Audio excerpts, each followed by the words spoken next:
Olá, vou conversar agora com o professor Glaucio, que é formado em Engenharia Elétrica pela Universidade Federal de Minas Gerais, mestre em Engenharia Elétrica pela PUC do Rio de Janeiro, doutor em Engenharia Elétrica pela Universidade Federal de Minas Gerais e está aqui hoje para conversar com a gente sobre um pouco de tecnologia e educação. Glaucio, eu tenho uma questão aqui, vou iniciar a questão e a gente pode seguir de conversa. Com a obrigação de ficarmos em casa, uma das áreas que mais foi afetada foi a educação. E para minimizar os efeitos negativos, a maioria das escolas, isso é fato, secretarias de educação, optaram em criar materiais virtuais para as suas aulas. As estruturas físicas hoje disponíveis no mundo para transmissão de informação, ela é capaz de manter com eficácia essa mobilidade? Bem, Sérgio, é o seguinte, né? A gente tem diversas redes, né, que permitem que a gente tenha esse tipo de comunicação, né, e esse tipo de auxílio da tecnologia no momento que a gente vive hoje, né? Então, por exemplo, a gente tem as redes das operadoras aí, por exemplo, de internet, né, e até de TV a cabo, etc., que são as redes onde a gente tem as fibras óticas, os cabos coaxiais, e também a gente tem hoje as redes de comunicação sem fio, né, as redes de quarta geração aí de telefonia celular e as redes de 5G. Quer dizer, a princípio, em termos de tecnologia, a gente pode falar que a gente tem no Brasil, em boa parte dos países ao redor do mundo, e a gente tem o que seria disponível, né, hoje, o que seria suficiente para a gente ter esse tipo de comunicação. O problema que a gente pode pensar hoje é porque a gente vive num momento, por exemplo, em que as redes elas podem estar sobrecarregadas, né? Então, as operadoras elas te entregam um serviço, seja um serviço num celular, por exemplo, um 4G ou uma rede cabeada, né? Então você compra um serviço, paga por ele, você tem a escolha das taxas ou da velocidade que você tem para transmitir dados ou receber dados, né? E elas são disponibilizadas para o assinante, para o usuário. O problema é que existe um ponto onde essas redes elas convergem, né? E tem também uma capacidade técnica das redes, né? Que são projetadas para operar em condições, vamos falar assim, normais de tráfego, né? Se muita gente se conecta ao mesmo tempo, a gente pode ter um problema, né? Pode ter algum ponto na rede com muitas pessoas falando simultaneamente, em que a gente não pode não ter uma comunicação do jeito que a gente gostaria de ter. Ou seja, né, tentando resgatar a taxa é suficiente, né, para permitir esse tipo de comunicação. E acima disso, né, se a operadora que a gente contratou, quando esse sinal ou vai chegar na nossa casa ou sair da nossa casa, né, se ela tem como garantir aí o tráfego, né, se em algum momento tiver muita gente conectada na rede. Acho que é mais ou menos isso aí. Falando de educação, planejamento de aulas, preparação de aulas, envio de material, recebimento de material, acho que você acha necessário, importante, que para quem está construindo essa estrutura, precisar saber o quanto é preciso dimensionar de banda para poder tornar esse caminho o mais livre possível? Então, a secretaria ela tem que conversar, quer dizer, ela tem que chegar num fornecedor de serviço, né? Dizer qual que é o objetivo dela, né? E procurar contratar um serviço com uma banda suficiente para escoar, né, esse tráfego de dados aí que ela se propõe a disponibilizar para as outras pessoas, né? Então tem que ter cuidado, não pode ser qualquer rede, né?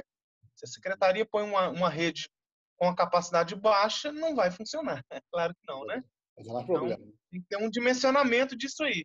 E conversar também com a operadora, porque se ela também não puder disponibilizar um determinado tipo de capacidade depois que sair da secretaria, até chegar nas pessoas que vão utilizar desse serviço, também pode ser um problema, né? Tá? Cuidado que você tem que ter, porque quando você compra um serviço, né, de internet, por exemplo, você especifica a velocidade de transmissão e de recepção, né? De upload ou download que você vai contratar. A gente tem opções, né? Eu compro uma internet mais rápida, uma internet mais lenta, uma internet que eu posso trafegar o serviço, né? Tá? Então, a infraestrutura, eu acredito que ela existe. Tá? O cuidado que tem que existir é, quando eu comprar o serviço, né? Eu estar comprando o serviço com a velocidade que é suficiente para o que eu quero fazer. Então seria necessário ter um engenheiro específico, uma pessoa que tem essa habilidade para fazer esse dimensionamento. É importante. Eu não sei se é exatamente um engenheiro, né? Mas talvez um profissional de rede com experiência aí, né? Tá? Até a própria operadora que vai te vender o serviço, ela tem a capacidade de te sugerir, né? Olha, para o que você precisa fazer, você precisa de pelo menos uma taxa, né? Essa taxa da sua internet, tá? Então, a própria porque o engenheiro, na verdade, ele estaria mais ligado a talvez projetar a rede. Não é esse o objetivo, né? Na verdade, quem está projetando a rede é a operadora que vai te fornecer o serviço e alguém que vai instalar a infraestrutura na escola, na secretaria, alguma coisa assim, né? Com a infraestrutura instalada, você vai contratar só um serviço, né? Então, mas pelo menos assim, ouvir um profissional de rede ou até contratar, talvez, né, para te sugerir qual que é a velocidade que precisa ser contratada, talvez seja importante, sim. E é caso a caso, né? Se você conhece alguém, ou se a operadora te disponibiliza a te fornecer essa informação, tudo bem também, né? Existe a possibilidade de alguma empresa oferecer uma banda exclusiva para esse tipo de serviço?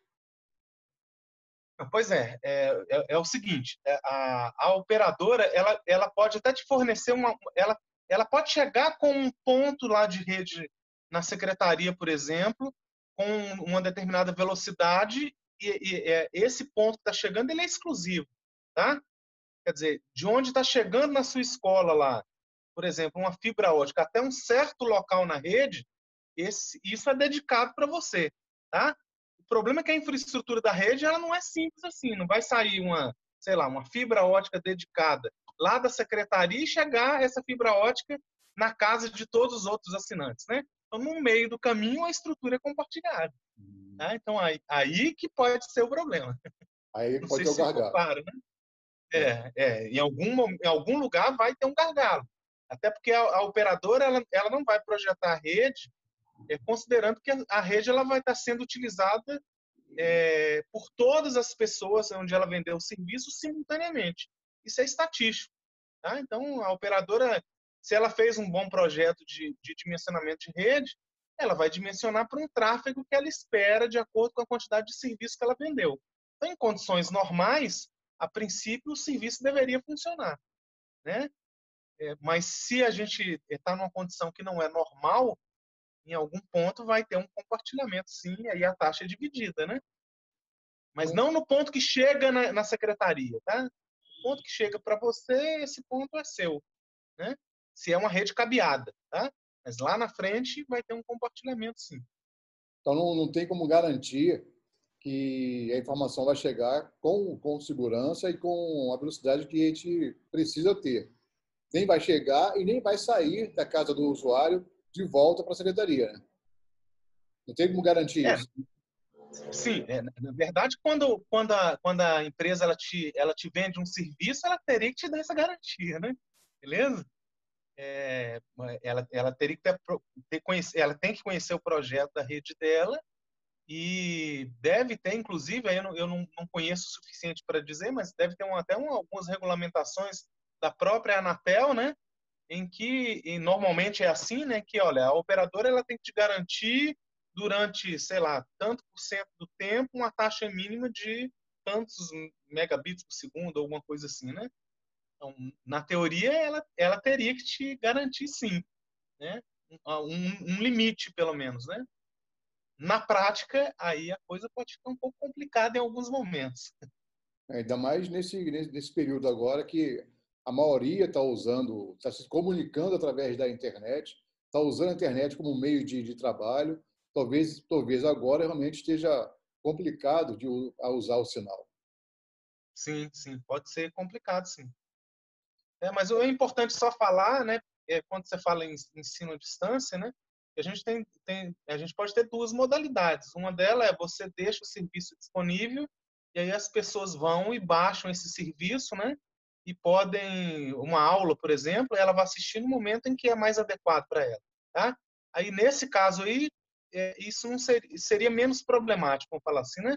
Se o aluno ele não consegue baixar o conteúdo naquele momento, ele pode tentar depois e depois ele pode conseguir assistir a aula, ele tem essa flexibilidade.